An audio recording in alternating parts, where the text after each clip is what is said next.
여러분 안녕하십니까? YTN 시청자를 위한 옴부즈만 프로그램 시청자의 눈입니다. 먼저 뉴스 진단 시간입니다. 이번 주엔 제2롯데월드 안전 문제 관련 보도를 모니터했습니다. 강혜원 시청자 평가원 그리고 사회부 김경수 기자 함께하겠습니다. 안녕하세요. 자, 먼저 YTN의 단독 보도. 제2롯데월드 수족관에서 물이 샌다. 이 보도를 시작으로 다른 문제점들, 안전사고도 잇따라 보고가 됐는데 그 관련 보도 어떻게 보셨습니까? 네, 균열과 누수 등 각종 사고에 시달리던 제2롯데월드가 서울시의 일부 제2롯데월드에 대해서 서울시가 일부 업장에 사용 중단 명령을 내렸습니다. 이에 지난 17일 롯데월드 측은 서울시의 요구를 수용하고 대국민 사과를 통해서 철저한 안전 점검과 개선을 약속했습니다. 이에 따라 제2롯데월드의 수족관과 영화관은 사용 제한에 들어가 기존의 예매 고객에 대한 환불 조치가 이루어지게 되었고 인명사고가 발생한 공연장은 일단 공사를 중단하게 되었습니다. 최근 YTN의 단독 보도로 아쿠아리움 균열 및 누수 사실이 알려지면서 제2롯데월드의 안전 문제에 대한 우려가 커지고 있는 상황인데요. 늦게라도 변전소와 구조 등에 대한 철저한 안전검사를 실시하게 된 점은 다행스러운 일이지만 기존에 이미 일정한 안전검사를 통과해서 개장을 한 상태에서도 지속적으로 문제가 발생했기 때문에 국민의 신뢰를 되찾기 위해서는 검사 기관이나 결과에 대한 공신력을 확보하는 것이 큰 과제라고 생각됩니다. 이와 관련해서 앞으로 구체적으로 어떠한 조치가 이루어질지 설명 부탁드립니다. 자, 김경수 기자가 현장 생중계할 때만 해도 롯데 측에서 이제 대수롭지 않다 이런 반응을 보였는데 뒤늦은 감은 있지만 인정을 하고 사과를 했죠. 네, 그렇습니다. 지난 17일 롯데 측은 제2롯데월드 홍보관에서 기자회견을 열고 대국민 사과문을 발표했습니다. 이 자리에 제2롯데월드 사업시행사인 롯데물산과 건설사인 롯데건설 등 롯데 계열사 임원들이 국민들 앞에 머리를 숙였죠. 서울시가 누수와 진동 등 문제가 생긴 수족관과 영화관의 사용을 제한한다는 조치를 내린 바로 다음 날이었습니다. 롯데 측은 이 같은 서울시의 사용 제한 조치를 충실히 이행하겠다면서 안전대책 마련에 최선을 다하겠다고 약속했습니다. 우선 누수가 발생한 수족관에 대해선 기존의 수족관 시공업체가 아닌 다른 외국 업체를 선정해서 안전 점검을 하겠다고 밝혔는데요. 기자회견 당일부터 시작해서 사흘 동안 이 누수 원인과 하자 처리 방법의 적절성, 그리고 유지 보수 방법 등을 철저히 따져보겠다는 겁니다. 또 이후에도 서울시와 협의해서 이 공신력 있는 전문 기관을 추가로 선정하고 수족관 아래 지하 변전소 관련 부분 등 전반적인 안전 문제를 점검하겠다고 말했습니다.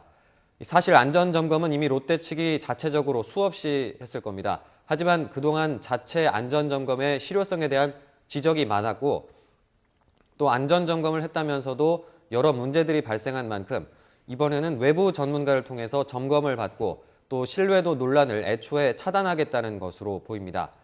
내부에 흔들림이 발생한 영화관도 마찬가지입니다. 롯데 측은 문제가 생겼던 14관뿐만 아니라 영화관 전체에 대해서 종합적인 조사에 나설 계획이라고 밝혔는데요. 역시 믿을 만한 외부 진단업체를 통해서 점검을 진행하겠다고 말했습니다. 네, 롯데 측은 수족관과 영화관의 영업 재개 여부도 점검과 보수가 끝난 후에 서울시와 협의해서 결정할 계획입니다.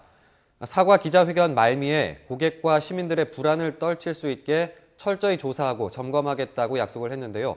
무너진 신뢰를 회복할 수 있는 마지막 기회라고 생각하고 철저히 조사하고 그 결과도 투명하게 공개해야 할 것으로 보입니다. 네, 이런 와중에 제2롯데월드 공사 현장에서 근로자가 숨지는 사고가 일어났는데 이에 대한 롯데월드 측의 대응도 부실했다 이런 지적도 있습니다. 어떻게 보셨습니까? 네, 제2롯데월드는 건물 자체의 안전 문제뿐 아니라 공사 과정에서 현장 인부들의 인명사고가 지속적으로 일어나 또 다른 우려를 사고 있습니다. 바로 이번 주에도 근로자가 사망한 사건이 발생했는데요. YTN 보도를 살펴보면 사고 당시 부상당한 인부를 발견하고도 인근 119 구조센터에 바로 연락을 하지 않았다는 점이 지적되기도 했습니다.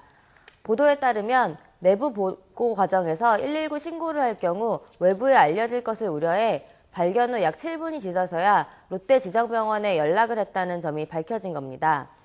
특히 피해자가 이송 도중에 숨졌다는 점을 고려하면 생명이 왔다 갔다 하는 상황에서 기업 이미지를 안전수칙보다도 우선시했다는 점에 대한 비난을 피하기는 어려워 보이는 상황입니다.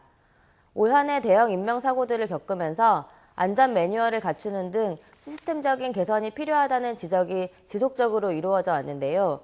이번 사례를 살펴보면 민관 합동 방제 훈련 당시에는 3분 25초 만에 119 차량이 현장에 도착했지만 실제 상황에서는 내부 조율을 거치면서 22분 만에 환자가 구조된 것으로 알려졌습니다. 이러한 점을 살펴보면 안전 교육을 만드는 것도 중요하지만 현장에서 이것이 실제로 효율적으로 이루어지기 위해서는 지속적인 점검이 필요하다는 생각이 드는데요. 올해 신설된 국가안전처가 제 역할을 하기 위해서도 이러한 보이지 않는 문제들에 대한 지속적인 문제 제기와 감시가 필요할 것 같습니다. 자, 김경수 기자가 이제 현장에서 계속 취재를 해왔는데 현장에서 취재하면서 느낀 점은 어떤 것들이 있고 문제점은 뭐라고 보십니까? 네, 그 사고, 근로자 추락 사망 사고가 발생했던 날 이 롯데건설의 책임자가 현장을 공개하고 사고 경위를 설명을 했습니다. 당시 현장에서 가장 많이 기자들이 쏟아냈던 질문 중에 하나가 왜 최초 발견자가 119에 신고를 하지 않았냐는 점이었습니다. 사람이 피를 흘리고 쓰러져 있는 것을 발견했을 때 보통은 119에 신고하는 것이 상식인데 이번 사례는 그 상식을 벗어난 일이었던 겁니다. 최초 발견자가 119에 신고하지 않았고 내부 보고를 거쳐서 결국 지정병원 구급차로 이 부상자가 이송된 사실이 확인되면서 논란은 더욱 커졌습니다. 더 가까운 119 구조센터를 놓고 굳이 더 먼 지정병원의 구급차를 이용한 이유를 놓고도 사고 은폐 의혹이 불거졌습니다. 롯데 측은 제2롯데월드에 대해서 잘 알고 있는 지정병원을 부른 것이고 구급차가 오는 동안 당시 의식이 있었던 근로자에 대해서 응급조치 등을 하느라 미처 119에는 신고하지 못했다고 해명했습니다. 그리고 앞으로는 교육을 강화해서 반드시 119에 신고할 수 있도록 하겠다고 밝혔는데요. 환자가 병원으로 이송되던 중에 숨진 것으로 알려지면서 좀 더 빠른 조치가 있었더라면 하는 아쉬움이 남습니다. 또 사고 발생 후 조치뿐만 아니라 사고 발생 당시의 상황에 대해서도 조사가 필요한 부분이 많습니다. 롯데 측은 사고 당시에 목격자가 없어서 정확한 사고 경위는 파악할 수 없다고 밝혔는데요. 길이가 6m 이상인 무거운 철제 구조물을 옮기는 작업을 하면서 안전수칙이 잘 지켜졌는지 등도 논란이 됐습니다. 앞서 지난 9월에 제2롯데월드 개장을 앞두고 롯데그룹과 경찰 그리고 구청과 소방서 등이 참여해서 민관 합동 종합방제훈련을 했었는데요. 2,700명이 대피하는데 4분 30초가 소요돼 합격점을 받았다는 자평과는 다르게 참가자의 절반가량이 롯데 관계자여서 보여주기식 훈련이라는 지적도 있었습니다. 이때 훈련 당시에는 3분 25초 만에 현장에 구급차가 도착한 것으로 기록이 됐는데요. 하지만 이번 근로자 추락 사망 사고 때는 사고 발생 20분이 넘어서야 부상자가 구조될 수 있었습니다. 당시 훈련이 보여주기에 불과했다는 지적에 무게가 실리는 지점입니다. 훈련이 단지 훈련에 그치고 실제 상황에선 전혀 다른 결과가 나오는 부분은 개선이 필요해 보이는데요. 위기나 재난 발생 시에 이 대응 지침을 꼼꼼히 살피고 또 실제 제대로 지켜질 수 있는지를 지속적으로 점검해야 한다는 지적이 나옵니다. 그리고 그 역할을 바로 국민안전처가 해야 할 것으로 보이는데요. 이번 수족관 누수도 그렇고 제2롯데월드와 관련된 여러 문제점들이 언론 등을 통해 불거진 경우가 많았습니다. 앞으로는 이 국민안전처가 이름에 걸맞게 안전 관련 분야에서 좀 더 주도적으로 문제를 제기하고 꾸준히 관리 감독하는 역할을 할 수 있기를 기대해 봅니다. 네, 지금까지 제2롯데월드 사건 사고와 관련해서 알아봤습니다. 두 분 오늘 말씀 고맙습니다.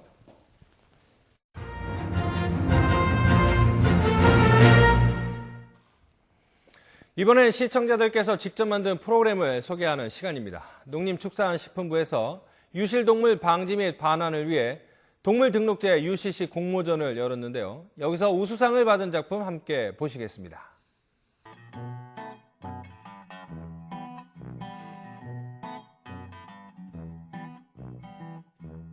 안녕?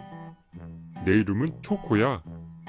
우리 주인이 내 코가 초콜릿 같다고 지어준 이름이야. 나는 오늘 너희들에게 할 말이 있어. 번호가 있다는 것은 무엇을 의미할까? 이 세상에 존재하는 많은 것들은 번호를 가지고 있어. 사람들도 태어나면서부터 주민등록번호라는 것을 갖게 되잖아. 집도 마찬가지야. TV, 냉장고 등등 많은 것들이 번호를 갖고 있어.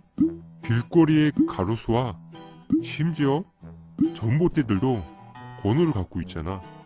대한민국에서 번호를 갖고 있다는 것은 법으로부터 인정받고 보호받는 것을 의미해. 하지만 우리 반려동물들은 그동안 법적인 보호를 전혀 받지 못했어. 우리는 누군가의 친구이자 가족이고 애인이 되어주기도 했는데도 말이야. 그런데 그거 알아? 나도 이제 번호를 가질 수 있게 되었어. 법적으로 인정받고 보호받을 수 있다는 거야. 그 말은 내가 주인을 잃어버려도 금방 찾을 수 있는 방법이 생긴 거지. 동물병원에서 간단한 절차를 거치면 우리에게도 인간의 주민번호와 같은 등록번호가 만들어져서 칩이나 목걸이를 하고 다닐 수 있어. 우와! 멋지지 않아? 혹시 이 머리 위의 숫자가 그 등록번호냐고? 아쉽지만 그렇지 않아. 이건 유기견 번호야. 난 반려동물 등록제에 혜택을 받지 못했거든. 위에 줄어드는 숫자는 뭐냐고? 이건 내가 안락사하기까지 남은 시간이야. 이 숫자가 다 없어지기까지 새로운 주인이 나타나지 않으면 나는 안락사를 당하게 되지. 이 숫자가 없어지기 전까지 주인이 나타나길 바라고 있어. 그리고 부디 더 이상 나 같은 강아지들이 없길 바래.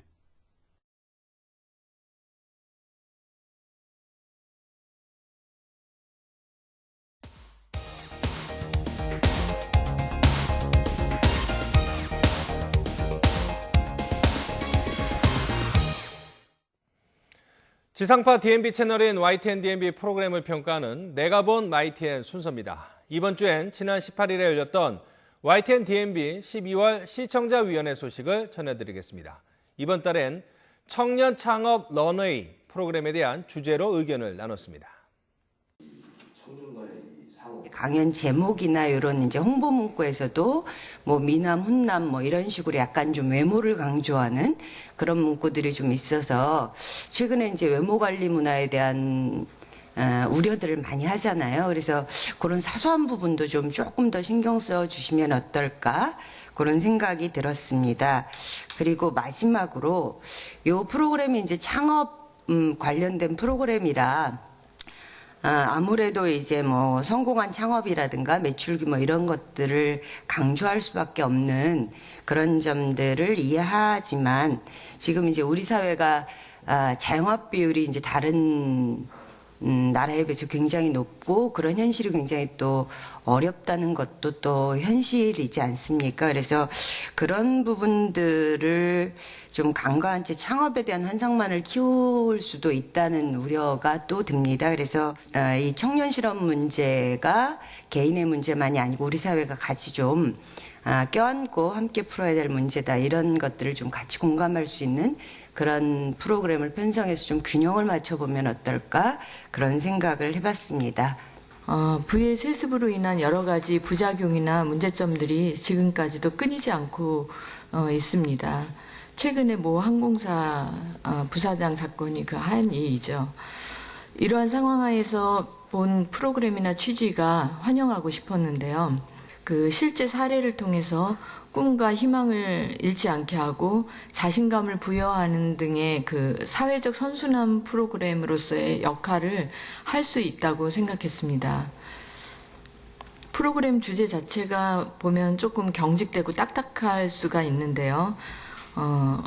밝은 이미지와 화술을 가진 진행자가 진행을 하고 있고 그 자리 배치나 여러 출연자들 이런 부분과 화면 편집 방식 이런 것을 통해서 재미있고 부담 없이 구성이 되어 있었는데요. 그렇지만 역시 감동적이고 교훈적인 부분은 살아있어서 아주 좋은 프로그램이라고 생각되었습니다. 여러 가지 아이템에서 각자가 생각을 해서 그 리치를 찾아서 창업을 하신 분들의 이야기들을 들으니까 아주 저는 선정이 잘 됐다라고 생각을 했습니다. 예, 그래서 그 3인이 다 그 무대에 나와서 이야기하는 장면이 마지막에 있는데 그때 MC가 가운데 서더라고요. 근데 발표자가 주인공인데 왜 MC가 가운데 서는지 특히나 뭐 키 큰 MC가 가운데 서갖고 마치 중심을 잡는 듯한 그 좀 이상한 느낌을 받았습니다. 예, 그 외에는 뭐 그 특히 젊은 이들한테는 아주 유익한 프로그램이다라고 생각을 했습니다. 이상입니다. 물론 이제 그 출연자가 나와가지고 이제 창업에서부터 시작해가지고 이제 성공에 이르기까지 이제 그 과정에서 이제 겪었던 뭐 이제 난관이라든지 뭐 이런 것들도 얘기를 하고 있지만 너무 성공 사례에 초점이 맞춰짐으로 해가지고 그 성공 신화가 이제 과도하게 강조될 그런 이제 우려도 있을 것 같다 하는 이제 생각을 했습니다. 그래서 그 창업에 이제 그럴 경우 잘못하면 이제 그 창업에 대한 환상을 이제 심어줄 수도 있거든요. 근데 사실 뭐 프로그램의 성격하고 방향이 안 맞을 수도 있겠지만 이제 실패 사례에 초점을 한번 맞춰보는 것, 뭐 이제 간간히 이제 실패 사례에 초점을 맞춰보는 것도 그 의미가 있지 않을까 하는 이제 생각을 했습니다. 창업 멘토의 역할은 오히려 여기 나와서 발표한 사람들이 청중들에게 멘토링을 정말 해주면 좋겠다. 그러니까 청중들이 오히려 많이 묻고 나는 이런 생각을 하고 있는데 어떻게 생각하세요? 이런 얘기들을 좀 많이 할 수 있었으면은 그게 정말 창업 멘토링이 되지 않을까 그런 생각이 들었습니다. 그리고 창업자에 따라서 얘기하는 그 방법이나 내용의 편차가 너무 크더라고요. 그 제가 닭가슴살 그 공급하는 그 일을 하시는 그 김용문 헬스 트레이너의 경우에는 저분이 어떻게 해서 창업을 성공했나 그런 과정에 대한 얘기를 기대를 했는데 그거는 없더라고요. 아이템은 이렇게 골랐어요. 거기서 기회를 찾았어요. 이게 내용의 전부더라고요. 어떻게 내가 창업을 할 수 있을까라는 과정이에요. 그러니까 어떻게 시작을 할 수 있을까? 행정적으로는 어떻게, 법률적으로는 어떻게, 이걸 어떻게 팔고, 이걸 어떻게 상품화하고 그런 아주 다 하고 난 다음에 보면 아무것도 아닌 것 같지만 시작할 때는 다 두려움으로 시작하는 그런 것들이거든요. 그러니까 그런 얘기들, 나 이 아이템 잡았어가 아니라 이렇게 해서 이렇게 성공을 했어. 근데 이러이러한 점들이 아쉬웠어. 뭐 이런 얘기들. 그저께인가 어떤 기사를 보니까 이 재벌 3, 4세들의 문제가 엄청난 혜택을 받으면서 자기들이 이 사업을 하는 그 아이템들은 상당히 쉽게 나가는 것이다. 뭐냐면 커피점이니 음식점이니 프랜차이즈니 소위 말해서 세계에 나가가지고 어떤 경쟁을 하려고 하는 그런 어떤 글로벌 마인드가 없는 재벌 3, 4세들의 이 현 실태를 이제 꼬집는 어떤 기사를 봤는데 그 내 프로그램을 제가 봤을 때도 그 아이템들이 거의 다 서비스거든요. 네.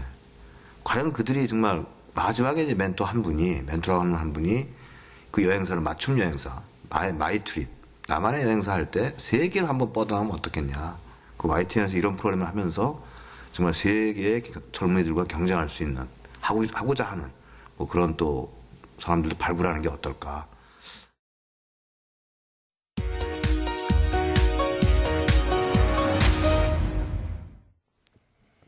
이번 순서는 시청자들의 지적사항을 정리한 모니터 보고 시간입니다.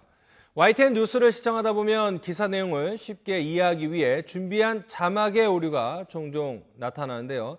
뉴스 시청의 불편을 겪는다는 시청자들의 지적이 있었습니다.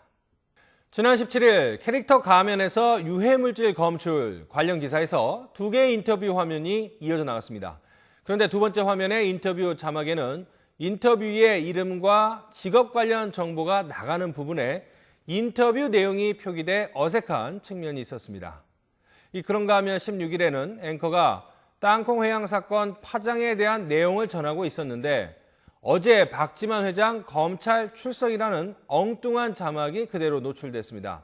이 10여 분 전에 박지만 검찰 출석 당시 영상과 조현아 전 부사장 국토부 출석 당시 영상을 비교하는 장면에 나왔던 자막인데 잘못 나왔습니다. 또 같은 날 임질범 총 빼앗으려다 희생자 애도 물결 기사에서는요. 호주 시드니에서 발생한 인질극에 대한 현장 영상을 해외 언론을 통해 전달했습니다. 자막 등은 식별이 가능하도록 해주는 게 좋고 영어로 나오는 자막을 제시해 주려면 모든 내용이 나오도록 해주는 게 더 좋은데 한국어 자막을 더 씌우려면 확실한 크기로 덮어 제시하는 것이 조금 더 시청자 친화적인 방송이라는 지적이 있었습니다.